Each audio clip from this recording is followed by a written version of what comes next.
ओम शांति। 5/6/2023 के ईश्वरीय महावाक्य हैं। आज के साकार मुरली का सार। मीठे बाबा ने हम मीठे बच्चों से कहा, मीठे बच्चे, इस समय तुम सबकी वानप्रस्थ अवस्था है। तुम्हें वाणी से परे अब वापस घर चलना है, इसलिए बाप को याद करो। बाबा हमें वह बात बताते हैं और उस बात के लिए कहते हैं श्रीमत पर चलने, ताकि मेरे बच्चे दुखी ना हों। मेरे बच्चों को इस संसार में पुरानी दुनिया से मोह रहेगा तो मेरे बच्चे परेशान हो जाएंगे, क्योंकि आप चाहें ना चाहें आपको जाना ज़रूर है। चाहे साथी बनकर हाथ पकड़कर जाओ और चाहे पीछे से जाओ और चाहे जबरदस्ती जाओ, तो सभी की अवस्था अभी वाणी से परे जाने की है। तो बाबा इसीलिए कहते हैं कि मीठे बच्चे, अभी तुम सबकी अवस्था है वापस घर जाने के लिए, तो इसीलिए याद में रह करके चलेंगे तो आपको कष्ट नहीं होगा। प्रश्न है, किस जन्म सुख मिलने का आधार क्या है? उत्तर, 63 जन्मों की भक्ति। जिन्होंने पहले पहले सतो प्रधान भक्ति की है, अर्थात जो पुराने अनेक जन्म के भक्त हैं, वही अब ज्ञान लेते हैं। जिसकी सबसे जास्ती भक्ति होती है ना, वही परमात्मा के ज्ञान में आते हैं। उन्हें ही भक्ति का फल मिलता है। फिर भक्ति के बाद हम ज्ञान में आते हैं, तो ज्ञान जैसे ही हमें मिलता है वैसे फिर हमारा क्या हो जाता है, भक्ति से वैराग्य हो जाता है। हम रात से दिन में जाने के लिए तैयारी करते हैं।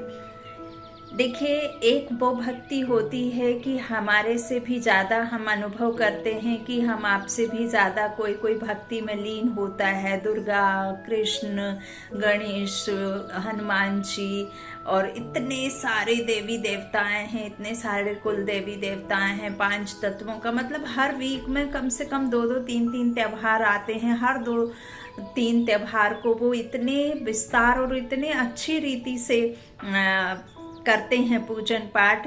तो हम कई बार सोचते हैं, अरे हमने तो ज्ञान में आ गए और अभी भी ये जो भक्ति कर रहे हैं इतने अच्छे से भक्ति करते हैं। बाबा तो कहते हैं कि जिन्होंने जास्ती भक्ति की है उनको ज्ञान जरूर मिलेगा। उनको सबसे पहले ज्ञान मिलता है, उनको सबसे पहले खुद की और परमात्मा की पहचान मिलती है। लेकिन क्यों नहीं, क्वेश्चन उठता है, उनको क्यों नहीं?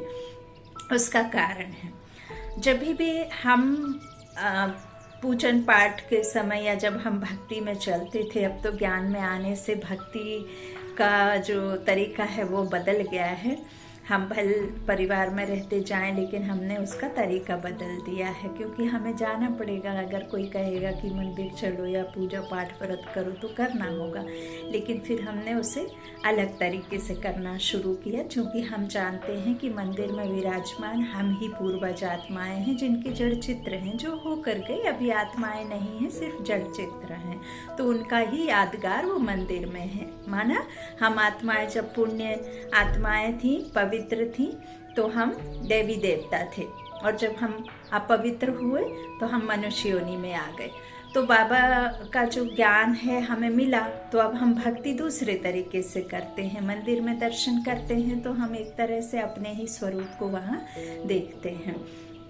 अब यहाँ प्रश्न ये है कि जो अभी भी इतने अच्छे से भक्ति करते हैं, उनको ज्ञान या परमात्मा की यथार्थ पहचान क्यों नहीं?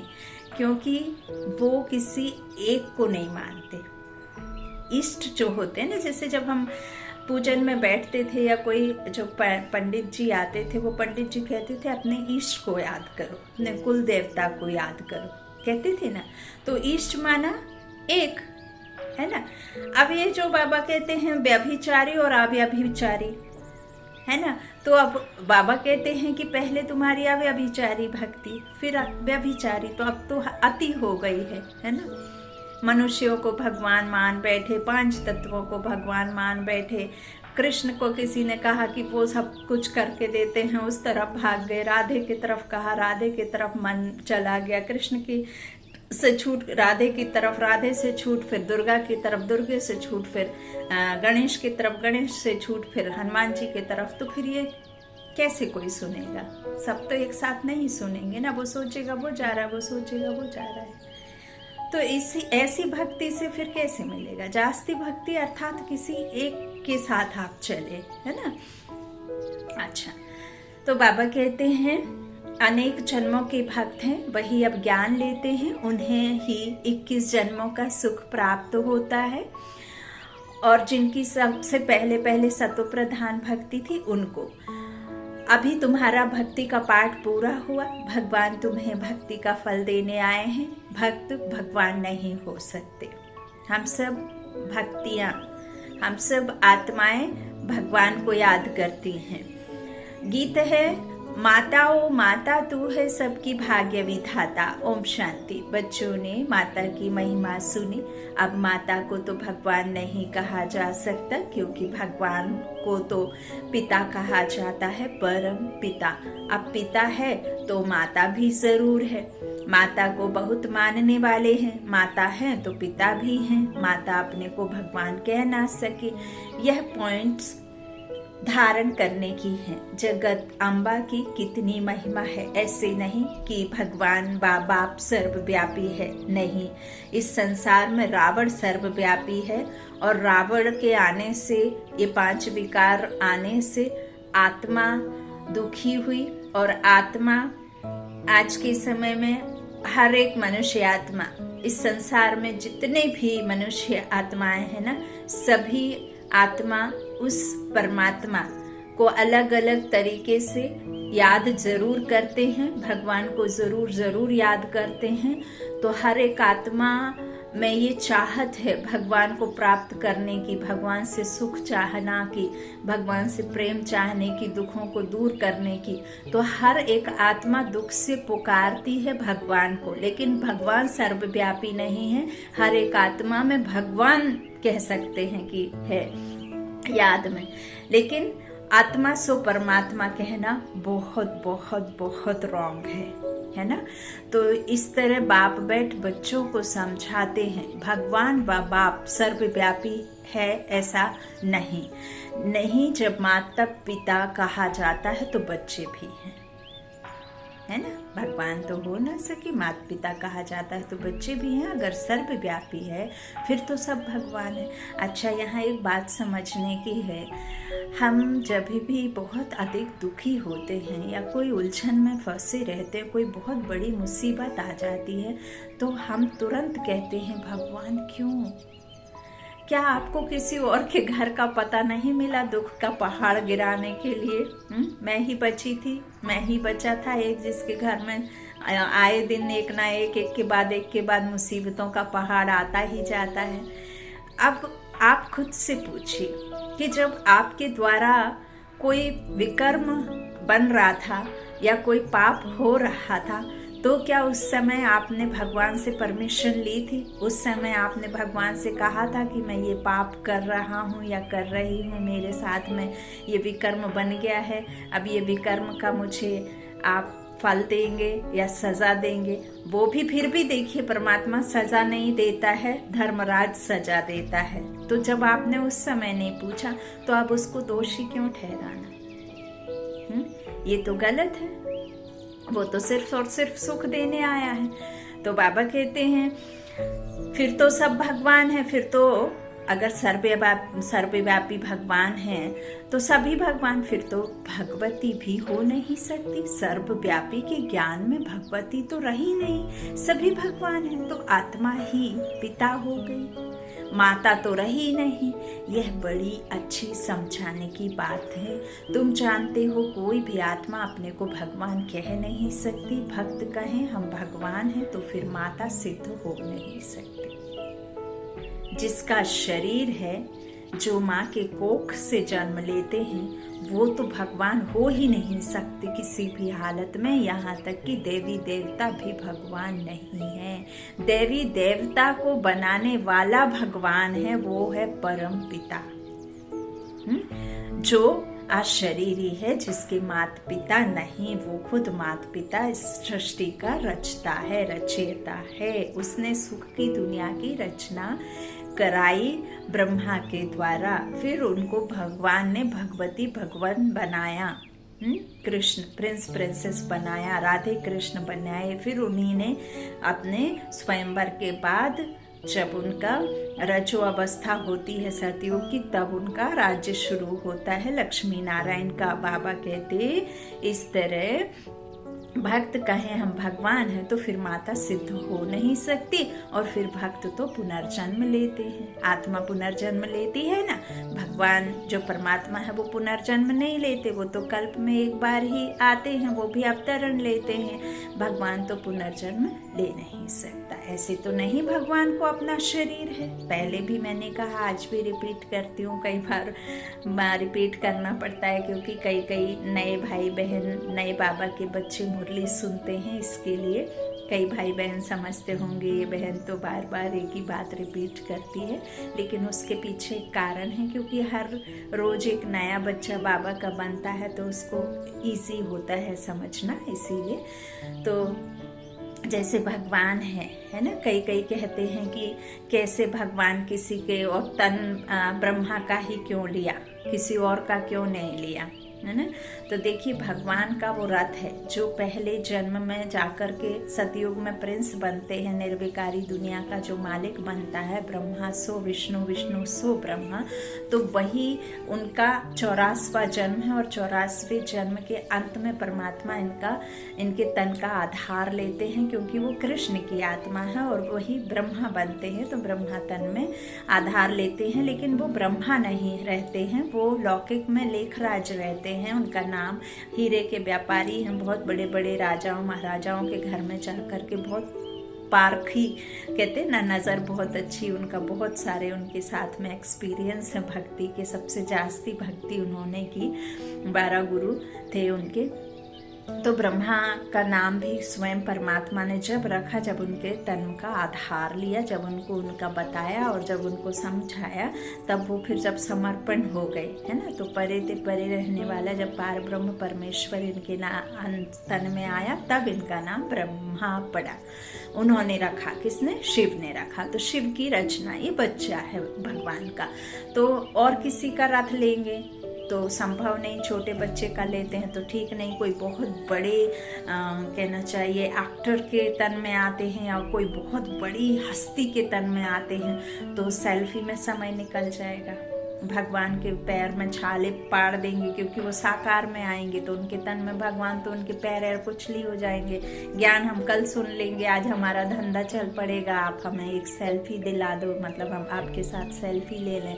और कोई छोटे बच्चे के तन में आए, वो हम बूढ़े बड़े बुजुर्गों को कहे बच्चा बच्चा कहकर ज्ञान समझाए, तो फिर किसी को डाइजेस्ट नहीं होगा। बहुत सारी बातें हैं। कच्छ मच्छ का अवतार लेंगे तो हमने ये शरीर पहन रखा है, शरीर पहनेंगे तो जरूर कर्मेंद्रियां चाहिए, मुख चाहिए बोलने के लिए, कान सुनने के लिए, सुनाने के लिए, आँख चाहिए देखने के लिए। तो ये कर्मेंद्रियों के बिना हम जीवात्माएं कैसे समझेंगे? प्रेरणा से कोई बात बनती नहीं। डॉक्टर को देख करके आप सर्जरी नहीं सीख लेंगे जब तक आप प्रैक्टिस नहीं करेंगे प्रैक्टिकल में। इंजीनियर को देख करके आप कोई आर्किटेक्चर या घर बनाने वाले तो नहीं बन जाएंगे जब तक आप प्रैक्टिस नहीं करेंगे प्रैक्टिकल में। तो ये सब बातें समझने की हैं, इसमें कोई लिखावटी या कोई शास्त्रों का या कोई मंत्र उच्चारण की बात नहीं है। अब परमात्मा पुनर्जन्म ले नहीं सकता, हम आत्माएं ले सकते, तो ऐसे तो नहीं, भगवान को अपना शरीर है। भक्ति में गाते भी हैं कि जिसका कोई माता पिता नहीं वो सबका भगवान है ना, उसके ऊपर कोई डायरेक्टर क्रिएटर नहीं। तो बाबा कहते हैं इस सर्वव्यापी की बात पर अच्छी रीति समझाना है। भक्तों के लिए भगवान चाहिए ना, अनेक भक्त हैं, ब्रदर्स और सिस्टर्स सभी भक्त हैं। आत्मा कहती है इस समय में भक्ति कल्ट में हूँ, फिर आत्मा कहेगी अब मुझे बाप मिला है तो मैं ज्ञान में हूँ। आत्मा ही ज्ञान सुनती है, भक्त तो पुनर्जन्म लेते हैं, भगवान तो पुनर्जन्म ले नहीं सकते, यह इनका शरीर नहीं है। यह तो सभी जानते हैं, 5 तत्वों का शरीर लेकर भगवान को जन्म नहीं लेना है। वह तो पर काया प्रवेश करते हैं, जैसे किसी में प्रेतात्मा एंट्री मार सकती है, तो ये तो एवर प्योर है, परम पिता परमात्मा है ना, वो कैसे नहीं आ सकता। तो यह ब्रह्मा विष्णु शंकर भी सूक्ष्म वतनवासी हैं। तो हर एक बात अच्छी रीति बुद्धि में बिठानी है। आत्मा कहती है मैं एक पुराना शरीर छोड़ दूसरे में प्रवेश करती हूँ, पुराना शरीर छोटा है वह बड़ा है, एक छोड़ दूसरा लेती हूँ। यहाँ तो अचानक भी छोटे व बड़े का शरीर छूट जाता है, परंतु वहाँ तो पूरी आयु होने पर समझते हैं अब पुराना शरीर छोड़ नया लेना है। तो यह ज्ञान आत्मा में है ना। आत्मा ही वकील इंजीनियर बनती है ना, शरीर थोड़े बनता है। अगर शरीर बनता होता तो शरीर नष्ट होने के बाद भी वो वकील होता है, लेकिन नहीं है। यदि शरीर डॉक्टर बनता, शरीर ही पढ़ाई करता, तो शरीर नष्ट करने के बाद भी वो वही उस पे आता अगले जन्म में, लेकिन नहीं, शरीर विनाशी है। आत्मा में जाते हैं संस्कार, फिर वो दूसरे रीति फिर दूसरे जन्म में पड़ता है। अब कोई दान करता है तो आपको कागविष्टा समान, जो परमात्मा ने सुख कहा है, तो कागविष्टा समान आप दूसरे जन्म में स्वस्थ पैदा होंगे, है ना। आप बहुत ज़्यादा अधिक दान करेंगे तो आप बहुत रॉयल फैमिली में, जहाँ खूब लग्जरी लाइफ होगी, वैसे परिवार में जन्म लेंगे, है ना। तो ये कागविष्टा समान है। यहाँ यदि हम दैवत्व गुण धारण करते हैं, सद्गुणों को अपने में, निज गुण अपने आत्मा में धारणा करते हैं, तो फिर हम सतयुगी राज्य करेंगे, वो भी 21 जन्मों के लिए, है ना, सुख शांति की दुनिया में।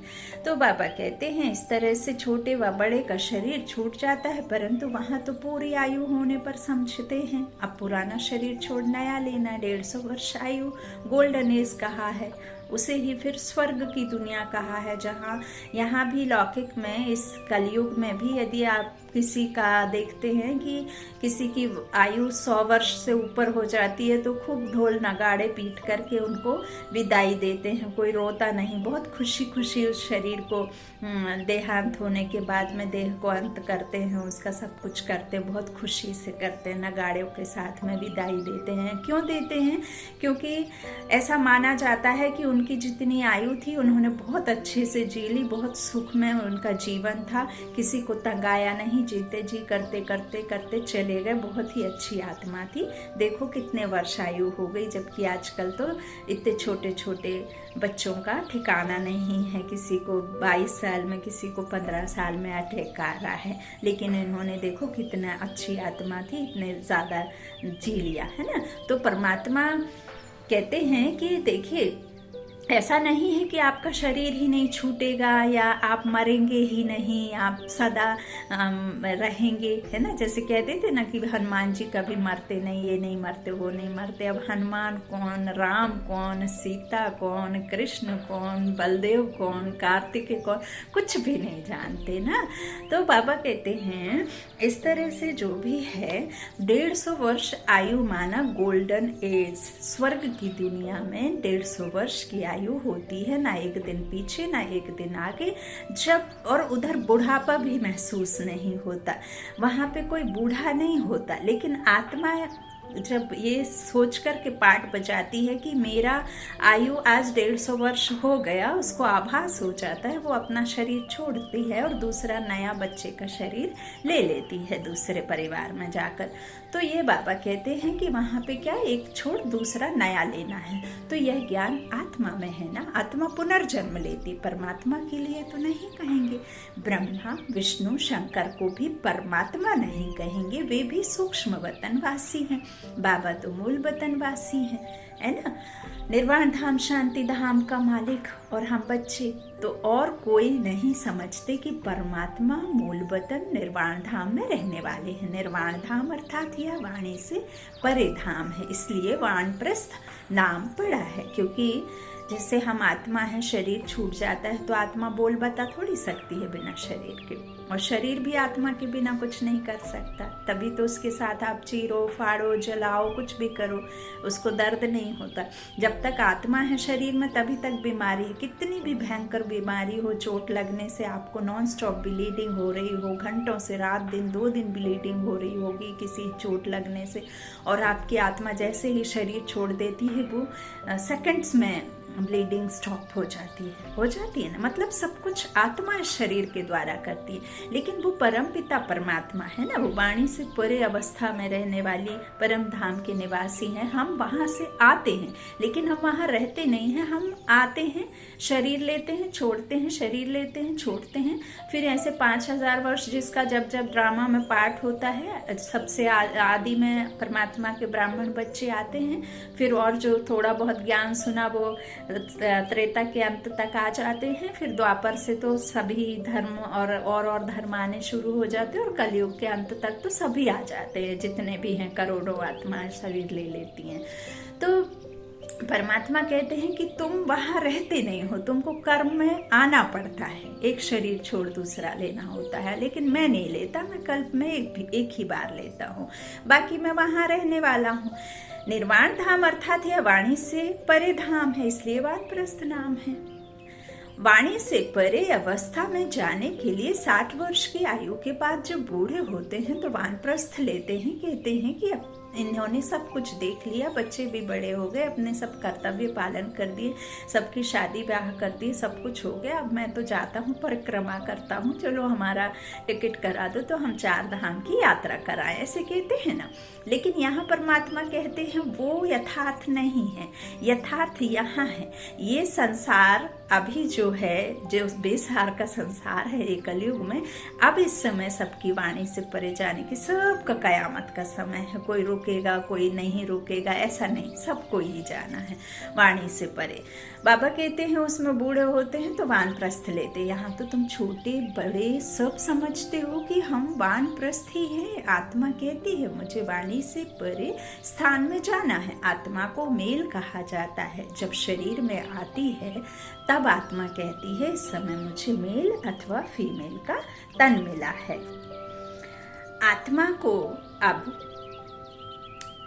क्या कहा जाता है? बाबा कहते हैं जब आत्मा तन ले लेती है तब कहा जाता है ना फीमेल है या मेल है। तो आत्मा को वानप्रस्थ में जाने का पुरुषार्थ करना है। आत्मा को मेल कहा जाता है। आत्मा का कोई रंग रूप वेशभूषा कुछ भी नहीं है। वो ज्योति स्वरूप बिंदु है, चैतन्य शक्ति है, अदृश्य है, जो शरीर को चलाती है। और सर्व आत्माएं एक पिता की संतान है। ऐसा नहीं है कि इस जन्म में आत्मा ने हार्ट में बैठ गई आकर के, दूसरे जन्म में हाथ में बैठ जाएगी, नहीं। इसका अकाल तख्त है जो प्रकृति के बीच में, जहाँ हम तिलक लगाते हैं, वो आत्मा के स्थान है ना। इस शरीर में इस रथ पर यहाँ रथी बन करके आती है। तो बाबा कहते हैं इस तरह आत्मा तो मेल है। तुम सभी आत्माओं की वानप्रस्थ अवस्था है। अब सबको वापस जाना है। मैं तुम सबको वापस ले जाने के लिए आया हूँ, इसलिए अब तुम मुझे याद करो तो मेरे धाम में आ जाएंगे। यह कोई मनुष्य कह ना सके, सुप्रीम रूह बाप ही कहते हैं। सन्यासी उदासी ऐसे बच्चे कह बात कर नहीं सकेंगे। बाप का ज्ञान किसमें है नहीं पूछो। भगवान कहाँ है तो कहेंगे सर्वव्यापी हैं, कण कण में है, ठिक्कर भित्तर में है। ठोक दिया बाप को, गोया भगवान का ज्ञान कोई में नहीं है, कोई में है ही नहीं। इसलिए भक्ति करते हैं भगवान से मिलने के लिए, परंतु कैसे और कब मिलेंगे यह किसको पता नहीं है। क्या भगवान पैसे का भूखा है? क्या भगवान भिखारी है?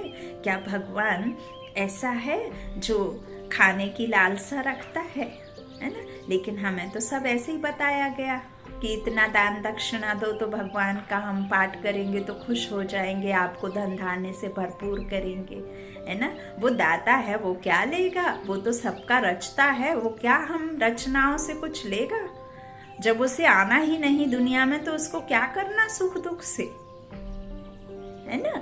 तो जो जिसके मन में आया सो कह दिया। दुखी हुए लोगों ने मान भी लिया कि हमें तो सुख की कामना है, सुख चाहिए, तो बस निकल जाते हैं पीछे पीछे। अब बाबा कहते हैं पूछो भगवान कहाँ है तो कहेंगे सर्वव्यापी। गोया भगवान का ज्ञान कोई में नहीं है, इसलिए भक्ति करते हैं। परंतु कैसे और कब मिलेंगे वह तो भगवान ही बताए, यह किसको पता नहीं है। बाप कहते हैं कोटों में कोई मुझे पहचानते हैं, मनुष्य तो सरसों मिसल अथाह है कि नहीं। तो इसमें कोई जो सीखीले धे हैं वही आकर मुझे पहचानेंगे और बाप से अपना वर्षा लेंगे। तुम समझा सकते हो कि इस समय सभी भक्त हैं, चाहते हैं कि हम भगवान से भक्ति का फल लेवे। अगर तुम सब भगवान हो तो फिर भक्त तो कोई हो ना सके। अगर तुम भगवान हो तो बाकी तुमको क्या चाहिए। भक्तों को फिर मिलना है भगवान से। अपने को भगवान कहना यह तो एक इंसल्ट है, इसमें बड़ी इंसल्ट कोई होती नहीं है। अल्लाह से तो हम बहिश्त का वर्षा लेना चाहते हैं। तुम कहते हो हम अल्लाह हैं, हम अल्लाह के बंदे हैं, अल्लाह नहीं है। अब तुम ही जज करो। तुमको कोई कहे हम अल्लाह हैं, यह कैसे हो सकता। अल्लाह तो सबसे बड़ा है। वह बाबा कहते हैं यह बहुत समझने की बातें हैं। कभी भी कोई अपने को अल्लाह व भगवान कह ना सके। बाप सबका एक होगा, ऐसे बहुत कहते हैं परमात्मा सर्वव्यापी है। अरे तुम भगवान हो, हम तो नहीं मानते, हम तो भक्त हैं, आशिक हैं उस माशूक के। एक परमात्मा को ही पतित पावन कहा जाता है। तुम समझा सकते हो कि तुम्हारे बड़े तो कहते रहे रचयिता और रचना बेअंत है। तुम फिर अपने को रचयिता कैसे कहते हो। बीज बेअंत नहीं, बेअंत हो नहीं सकता। झाड़ को बेअंत कहते हैं। इतने पत्ते आदि गिन नहीं सकते। दिखाया भी है सीता माता कहती हैं हनुमान जी से कि पत्ते गिनो। वो कंफ्यूज हो जाते हैं क्योंकि बीज रूप बृहस्पति जो गुप्त है परमात्मा, वो जाने अपनी रचना, वो जाने टाल टालियों के बारे में, वो जाने तना जड़ के बारे में, हम क्या जाने, है ना। तो गिन नहीं सकते एक बीज से कितनी टाल टालियां पत्ते आदि निकलते हैं। तुम हो चैतन्य, बोलते चालते हो। सबसे बड़ी महिमा मनुष्य की होती है। बाप कहते हैं मैं आकर बच्चों को सारे ड्रामा का राज समझाता हूँ। यह बना बनाया ड्रामा है ना, ड्रामा के ऊपर चलते रहना है। तुम बाप के बच्चे स्वदर्शन चक्रधारी बनते हो परम पिता परमात्मा द्वारा, क्योंकि वह भी स्वदर्शन चक्रधारी है। तुम आत्माओं को बैठ आप समान बनाते हैं। तुम सृष्टि के आदि मध्य अंत को जानते हो। तुम नई दुनिया के लिए, नए धर्म की स्थापना के लिए नई बातें सुनते हो परमपिता परमात्मा से, जो सृष्टि को भी पावन बनाते हैं। तुम भी नया बनाते हैं, तुमको भी नया बनाते हैं और तुम बाबा की हेल्प करते हो। सहयोगी आत्मा बन करके परमात्मा के निमित्त बच्चे चुने हुए हो, तो तुम भी सेवा करते हो। सबको बाप समान आप समान बनाने का रास्ता दिखाते हो, उन्हें रीति नीति सिखाते हो, युक्ति बताते हो, है ना। तो नई सृष्टि में फिर नया जमाना स्वर्ग का होगा। अभी तो नर्क का जमाना है, तुम नर्क के जमाने में हो। अभी परम पिता परमात्मा ही आकर तुमको स्वदर्शन चक्रधारी बनाते हैं। यह हर एक बातें नई हैं, धारण करने लायक हैं, परंतु धारणा सभी को नहीं होती। कहते हैं ना किताबों में लिखी अच्छी बातें अंदर क्यों नहीं उतरती, है ना। तो धारणा होने से खुशी का नशा रहता है। गृहस्थ व्यवहार में रहते इसी नशे में रहना है। स्त्री अथवा पुरुष हर एक को स्वदर्शन चक्रधारी यहाँ ही बनना है। बाकी भुजाएं तो हर एक को दो ही हैं, चाहे फिर वो लक्ष्मी नारायण हो। मनुष्य जो 84 जन्म लेते हैं उनको 4 भुजाएं तो हो नहीं सकती। तुम ऐसे कभी नहीं सुनेगी कि शंकर को 100 या 1000 भुजाएं हैं। वो ज्ञान सूर्य, वो 1000 भुजाओं से भी अधिक उसका जो औरा शक्ति, सर्वशक्तिमान सर्वसमर्थ बाबा है ना। तो जब एक साथ इस संसार की हर एक आत्मा दुखी अशांत होकर के उस परमात्मा को जब पुकारती है ना, तो वो एक साथ सर्व आत्माओं को साथ में ले जाने की ताकत रखता है, बल रखता है। क्योंकि ये ड्रामा ऐसा है, इसका मतलब ये नहीं कि उसके 1000, 2000, 20,000 भुजाएं होती हैं, नहीं। ये सब समझने की बातें हैं। बाबा कहते हैं ब्रह्मा को भुजाएं दिखाई हैं, 4 भुजा वाले ब्रह्मा के पास गया, 1000 भुजा वाले पास गया। ब्रह्मा की संतान वृद्धि को पाते रहते हैं तो कितनी भुजाएं हो जाएंगी। जो हम ब्रह्मा मुख वंशावली ब्रह्मा के द्वारा परमात्मा ने अडॉप्ट किया, शिव बाबा ने, तो कितने सारे बच्चे हो गए। तो वो भुजाएं हैं ना, है कि नहीं। ज्ञान नदियाँ बाबा ने कहा है, कोई बहुत अच्छी, कोई बहुत थोड़े ज्ञान वाली, और कोई तो और थोड़े और बहुत जास्ती ज्ञान वाली। तो अलग अलग गंगाओं का, नदियों का नाम है ना। तो बाबा कहते हैं फिर इस तरह से कितनी भुजाएं हो जाएंगी। प्रजापिता है ना, सृष्टि रची है तो बरोबर बाहें हैं। बाकी मनुष्य कोई 4-6 भुजा वाले होते नहीं हैं।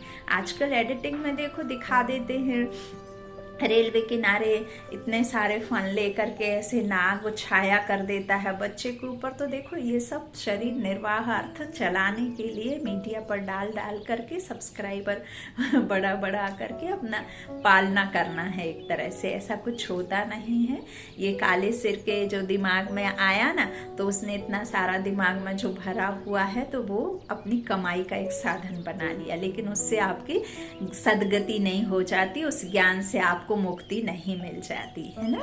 ये ध्यान रखने की बातें हैं कि आपको किस बात पर ज्यादा ध्यान देना है और किस बात को आपको समझना है। उस तरफ जाना है, इस तरफ जाना है। बाजार में आपको 1000 तरह की 1000 वैरायटी से सामान मिलता है, लेकिन आप लाते सबसे पहले आटा, दाल, राइस, नमक और चाय पत्ती, शक्कर, गुड़, यही सब लाते हैं। ये नहीं है कि आप सब कुछ उठा लाते हैं, है ना। ऐसे ही ज्ञान भी है, क्या चाहिए, क्या आपके जीवन में सुलभ होगा, लाभ होगा, वो लेना है ना।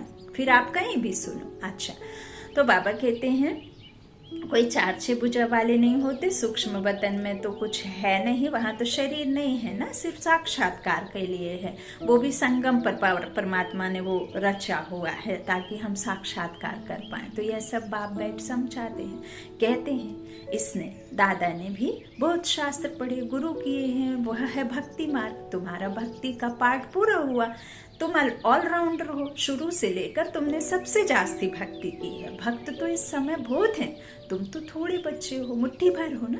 बाबा कहते मैं तुमको साक्षात्कार कराता हूँ। कई भक्त याद करते हैं, उनको भी साक्षात कराता हूँ। भक्ति काल में भी कोई कृष्ण की भक्ति करेगा तो कृष्ण को तो पता ही नहीं कि आप उसको पुकार रहे हैं, उसकी भक्ति कर रहे हैं। कृष्ण तो खुद अभी कृष्ण बनने के लिए पढ़ाई कर रहा है, तो वो क्या जाने कि मुझे पुकार रहे हैं। उसे तो उधर पता ही नहीं रहता है कि हम दुख में भी जाएंगे, सुख में भी जाएंगे, संगम पर आकर परमात्मा की पालना भी पाएंगे। वो तो वहाँ प्रारब्ध प्राप्ति जो होती है वो इकट्ठा किया है संगम पर, वो उसको सुख में परिवर्तित कर भोगना होती, मतलब उसे मिलता है, प्राप्त होता है। भोगना नहीं, भोगना तो विकर्मों का होता है।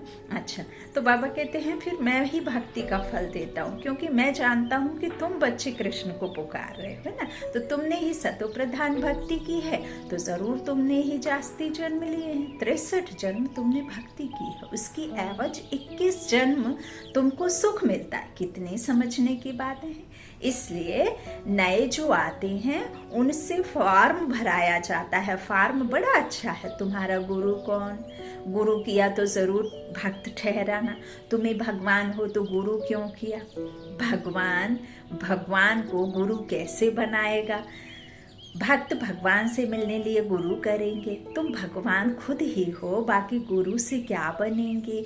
बड़ा युक्ति से रमजबाजी से समझना है। रोज नई नई बातें समझाते हैं। मल्ल युद्ध में बड़ा युक्ति से लड़ते हैं। कहाँ से फलाने की अंगूठी लगाऊं, तीर मारूं। मनुष्यों ने आदिदेव ब्रह्मा को महावीर कह मुझा दिया है। कोई महावीर को हनुमान कहते, कोई क्योंकि हनुमान ने महावीरता दिखाई। कहाँ वह महावीर, फिर उनका नाम पवन पुत रखा है, पवन सुत रखा है। आदिदेव तो ब्रह्मा है और मनुष्य है जगत अम्बा भी मनुष्य है। इतनी भुजाएं आदि कहाँ है। माता को इतनी भुजाएं हो तो हमको भी होनी चाहिए। वंडरफुल बातें हैं, ऐसी नहीं सभी धारण कर ज्ञान के उस नशे में रहते हैं। नंबरवार हैं, उन सत्संगों में कोई ऐसी बात नहीं रहती। यह तो स्कूल है। नंबरवार बच्चे हैं। कोई को माया का तूफान आया और यह गिरा, इसलिए ब्राह्मणों की माला नहीं बन सकती। ब्राह्मणों की माला का गायन या जाप नहीं है। फाइनल जब बनेंगे तो उसको रुद्रमाला कहेंगे। तुम रुद्र शिव बाबा की संतान हो, इसीलिए रुद्री अभिषेक होता है। बीच में शिवलिंग और साइड में रुद्रियां लगी रहती हैं, क्योंकि वो आत्माओं का प्रतीक है, आत्माओं का यादगार है। और बीच में शिव बाबा परमात्मा है और बाकी फिर चिपके हुए हम आत्माएं हैं, लेकिन हम परमात्मा नहीं हैं, उनकी संतान है।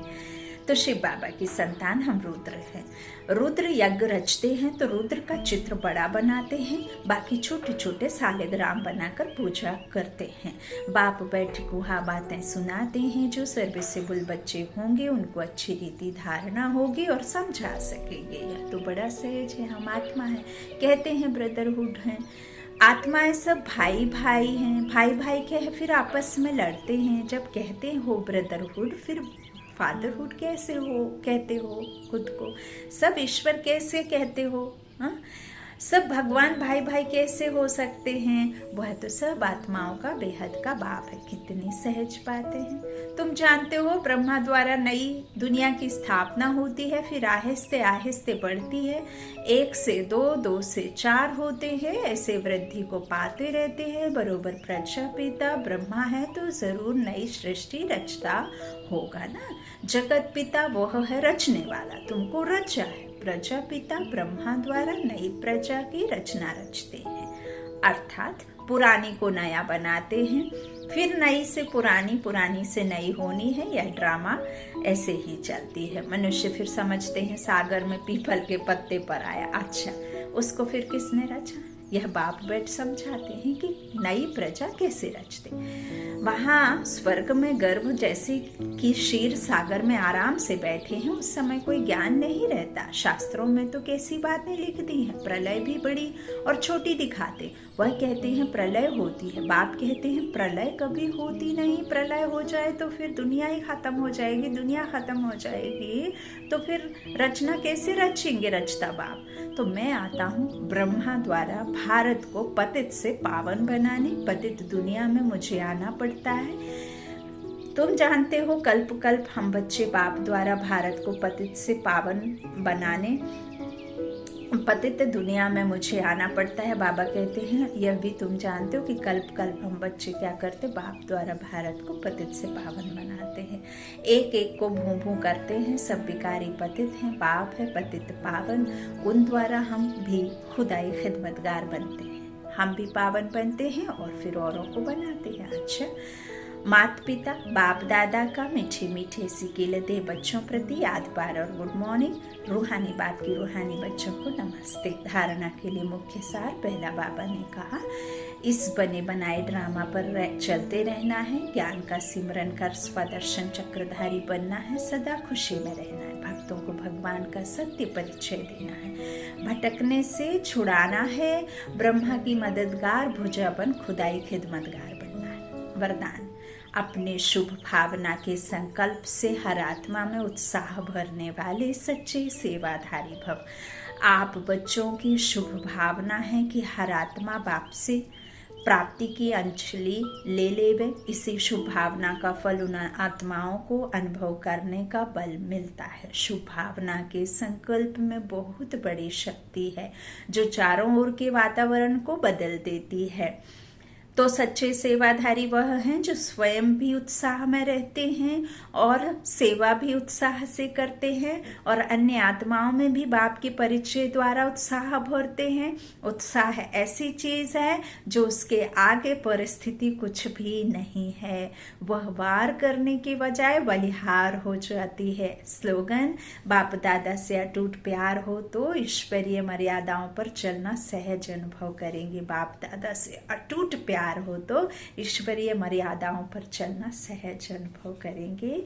अच्छा, ओम शांति, ओम शांति, ओम शांति।